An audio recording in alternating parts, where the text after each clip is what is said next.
Ya, kita ingin tunjukkan bagaimana Indonesia ini eh, berbeda-beda, banyak sekali agama, banyak sekali keragaman, ya latar belakang, tapi kita bisa tetap satu, diversity in unity lah gitu, kira-kira gitu.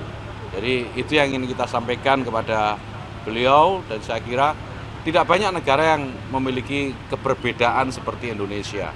Dan ini pesan baik saya kira, dan kami berharap beliau Paus Fransiskus ini menyaksikan gitu ya bagaimana keberagaman di Indonesia itu bisa terpelihara dengan baik. Jadi itu. Nah, pertama tentu kita semua berbahagia dan berbangga hati. Jadi kalau istilah lainnya kita ini dapat blessing atas kehadiran beliau Paus Yohanes Paulus, Paus Fransiskus ke tanah air. Dan ini kunjungan apostolik setelah 35 tahun. Jadi kunjungan pertama pada tahun 1970 Paulus ke-6, kemudian tahun 1989 Paus Yohanes Paulus kedua, dan sekarang beliau hadir di sini. Nah, ini tentu sekali lagi kebahagiaan dan kebanggaan bagi kita semua. Dan tadi beliau menyampaikan pesan bahwa pentingnya bagaimana kita menjaga dialog antar iman. Karena dialog antar iman itu menjadi kunci bagi toleransi dan perdamaian dunia. Saya kira ini juga hal yang akan nanti dibicarakan bersama dengan Presiden Jokowi besok hari. Dan insya Allah saya juga akan mendampingi beliau. Dan acara di Istiqlal nanti juga penting. Karena setelah pertemuan dengan Presiden, nanti beliau akan melanjutkan di Istiqlal ada acara Interfaith Dialog. Saya kira ini manifestasi dari apa yang tadi beliau ucapkan, bahwa dialog itu menjadi kunci utama bagi sukses perdamaian bukan hanya dunia tetapi antar umat manusia. Nah, saya kira ini pesan paling penting yang disampaikan oleh beliau, dan tentu saya atas nama pemerintah menyampaikan selamat datang kepada Paus Fransiskus ya di bumi Indonesia, di bumi Pancasila, di bumi keragaman, dan di bumi yang Bhinneka Tunggal Ika. Saya kira itu. Ini kan Paus Fransiskus tidak menggunakan mobil mewah, Innova ini menggunakan itu buat pejabat di Indonesia. Ya, saya kira ini luar biasa kesederhanaan beliau. Beliau contohkan bagaimana menjadi, karena beliau ini kan bukan hanya pemimpin agama, tetapi juga pemimpin negara. Gitu kan, beliau ini pimpinan tahta suci Vatikan, dan dengan kesederhanaannya beliau tunjukkan itu. Beliau tunjukkan bagaimana beliau memilih kendaraan pun dengan cara yang sangat sederhana gitu. Dan ini patut untuk dicontoh, kira itu. Ya. Perbincangan besok dengan Pak Jokowi selain pesan yang tadi disampaikan oleh Paus sendiri, apa lagi? Saya tidak bisa mengira-ngira apa pembicaraan beliau berdua besok ya. Tapi saya yakin, karena tadi saya sampaikan beliau ini juga pemimpin negara, selain pemimpin umat, pasti beliau juga mengupdate segala isu-isu yang terkait dengan perkembangan global.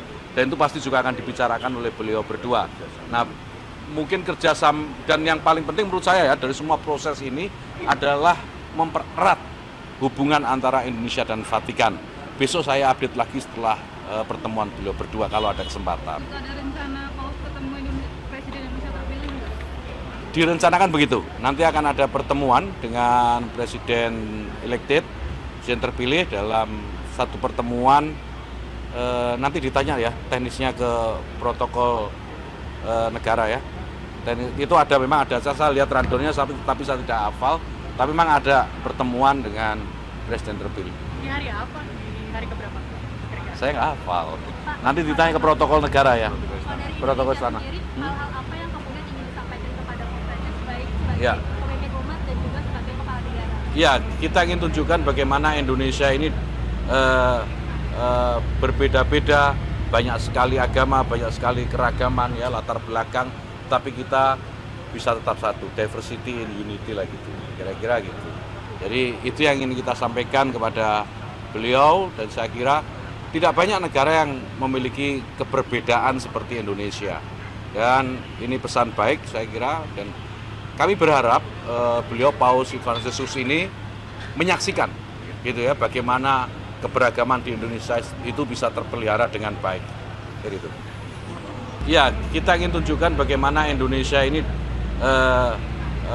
berbeda-beda, banyak sekali agama, banyak sekali keragaman, ya, latar belakang, tapi kita bisa tetap satu, diversity in unity lah gitu, kira-kira gitu.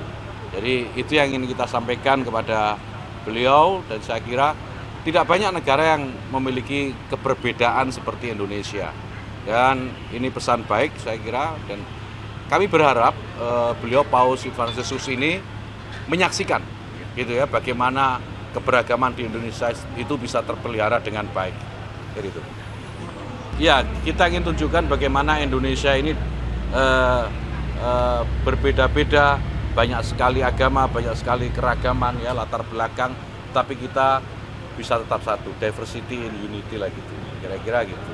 Jadi itu yang ingin kita sampaikan kepada beliau, dan saya kira tidak banyak negara yang memiliki keberbedaan seperti Indonesia. Dan ini pesan baik saya kira, dan kami berharap beliau Paus Fransiskus ini menyaksikan gitu ya, bagaimana keberagaman di Indonesia itu bisa terpelihara dengan baik. Jadi itu. Ya, kita ingin tunjukkan bagaimana Indonesia ini berbeda-beda, banyak sekali agama, banyak sekali keragaman, ya, latar belakang, tapi kita bisa tetap satu, diversity in unity lah gitu, kira-kira gitu. Jadi itu yang ingin kita sampaikan kepada beliau, dan saya kira tidak banyak negara yang memiliki keberbedaan seperti Indonesia. Dan ini pesan baik saya kira, dan kami berharap beliau Paus Fransiskus ini menyaksikan gitu ya, bagaimana keberagaman di Indonesia itu bisa terpelihara dengan baik. Jadi itu. Ya, kita ingin tunjukkan bagaimana Indonesia ini berbeda-beda, banyak sekali agama, banyak sekali keragaman, ya, latar belakang, tapi kita bisa tetap satu, diversity in unity lah gitu, kira-kira gitu. Jadi itu yang ingin kita sampaikan kepada beliau, dan saya kira tidak banyak negara yang memiliki keberbedaan seperti Indonesia. Dan ini pesan baik saya kira, dan kami berharap beliau Paus Fransiskus ini menyaksikan gitu ya, bagaimana keberagaman di Indonesia itu bisa terpelihara dengan baik. Jadi itu.